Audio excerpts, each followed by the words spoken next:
What is your speed? That's okay, I'll use this. Okay. Okay, I realize that we're really short on time. Typically my presentations are a few hundred slides, but I've really narrowed it down to about 80, 90. It's okay, I still probably could do it within about 10 to 12 minutes. So I will do my absolute best to stick to the time. So I'll be scrolling through screens. There's a lot of images that you'll be able to see in the respect for the rest of the people on the panel here. Please come to me afterwards and we can discuss, okay? So, now I just need to change. Oh.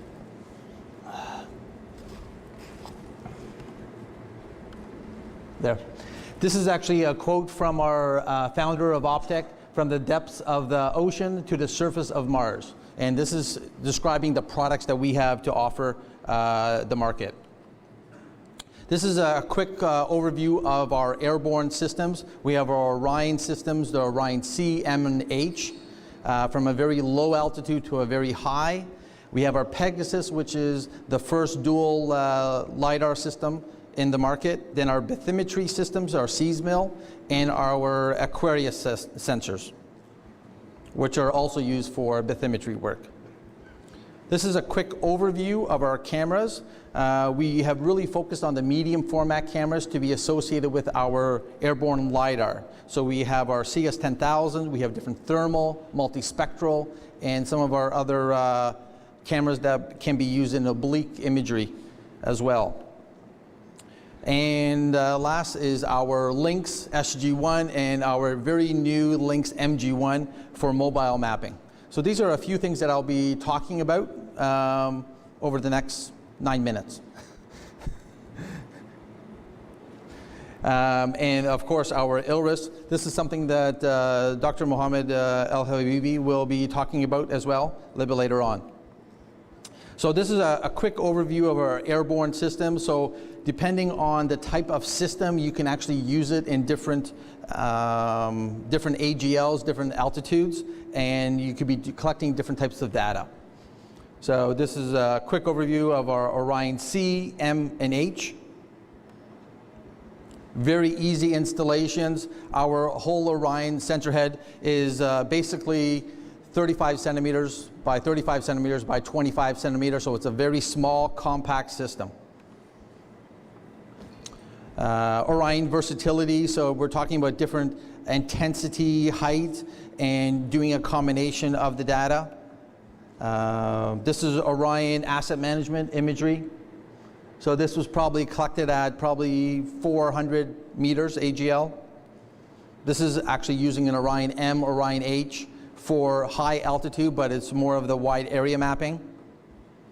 This is actually, the top is the data that was collected, but a lot of our customers want to be able to do a bare earth image.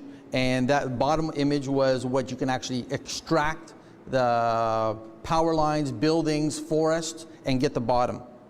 This is our Pegasus, the HA500. This is a high altitude system, up to 5,000 meters AGL. Here is another image of a Pegasus system, typically flown higher, but because it's a dual laser system, it has the ability to collect a lot of points within a square meter.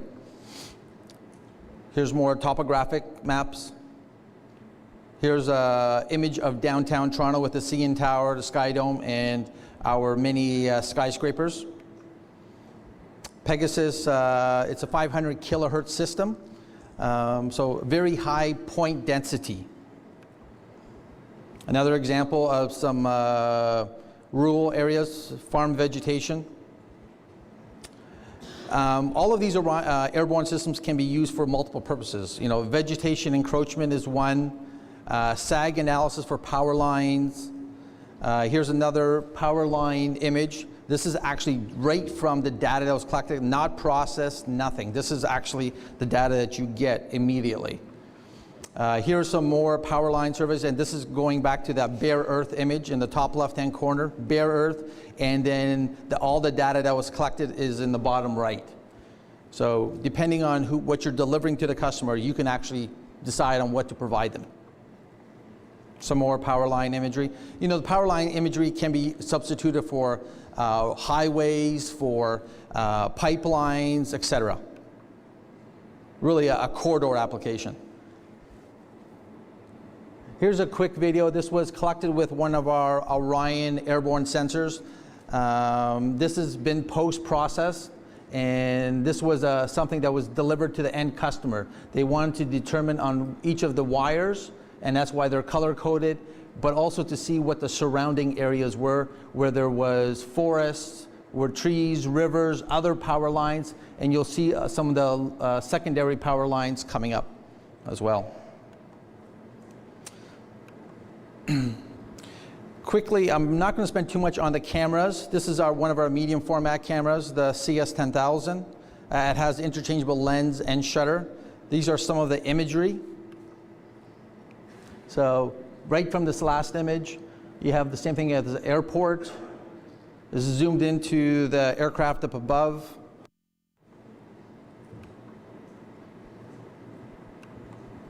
This is actually a combination of airborne LiDAR and photo, and these are some of our additional cameras. So this is a CM6500 oblique nadir camera, our transmission oblique image, multispectral camera, and the image there.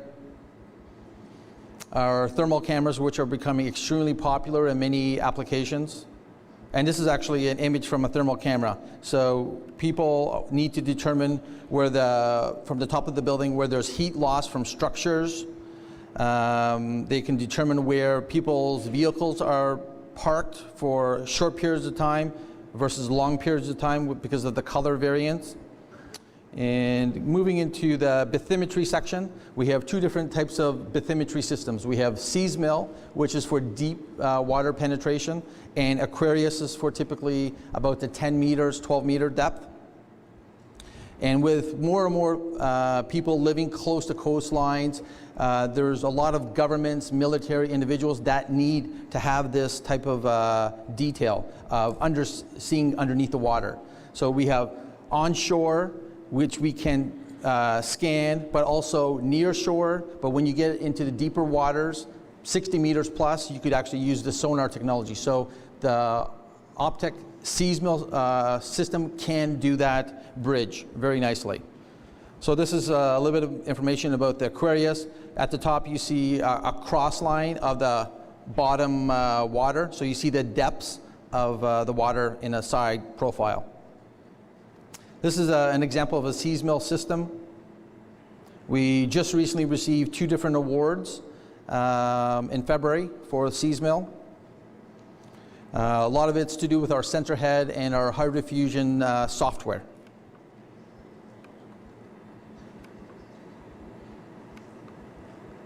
This is typically the scan pattern of, so typically flying at about 140 knots, about 400 meters AGL. And then you have a scan circle of about 291 meters across. We usually do have an overlap, so to make sure that there's no data that is missed. And this is how you typically collect. You actually have 7 lasers that are collecting data all at the same time.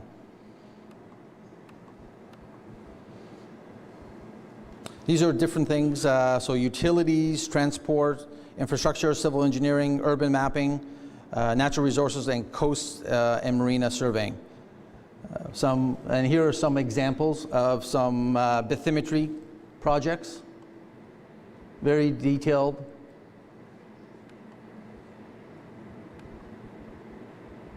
This is actually from the previous one. This will actually itemize what is sand, what is shallow kelp, and what is deep kelp. So you can actually itemize the different. This was from a cruise ship test. So there was the cruise ship on the left-hand side, and this was the point clouds. So this is the topo data, which the Seismil is not really intended for that, but it actually shows a lot of detail. And it actually was able to pick up the steam coming from the ship as well. This was an inlet harbor point, so they wanted to know the depth of the water, and you can see the overlap of the different scans in the middle. And this is a side profile. This is so that area is zoomed in on the next page, and you actually see there was the red area which was dredged. It was about a 15, 16 meter depth, and on the right-hand side, you could see that little indent as well. So Seas Mill, unique differences. You know, there's many differences. We have a very big penetration into the market, being in the US, the Middle East, Asia. I need about a minute and a half, okay? So very quickly, once again, Dr. Mohammed El-Habibi will be talking a little bit more about links, but I'm going to go through some of this very, very quickly. So we have the brand new MG system, which is basically designed from our customers. They have requested a single sensor system. We've always had a dual sensor system. We've listened to our customers. We've made it. This is still providing you a very high accuracy, the best accuracy, point density, and the most flexibility that you can want in a mobile system.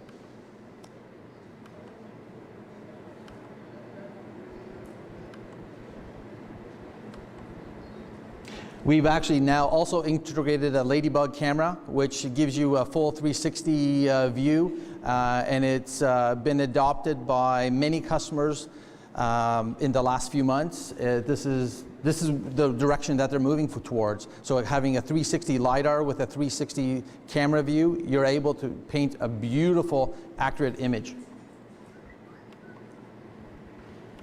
The SG is a dual laser system, and that's with our covers and the Ladybug integration once again.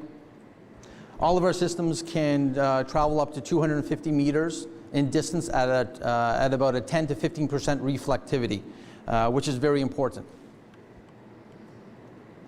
With our links, we're able to do real-time data display. So what this means is as you're collecting data, you can actually see what you're collecting. And this is very, very key for people not to miss any data collection.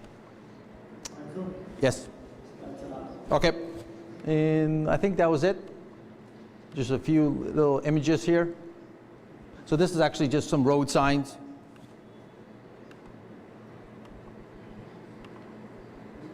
There you go.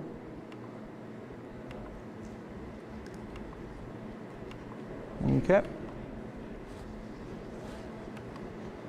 3D models. So, like I said, very high accuracy. Image with a LiDAR with and colorized point clouds. And this is a combination of all airborne and links being combined together. Well, thank you very much for your time. I really appreciate it. I hope I was about that 12 minutes, so I really rushed through it quickly. But once again, thank you very much.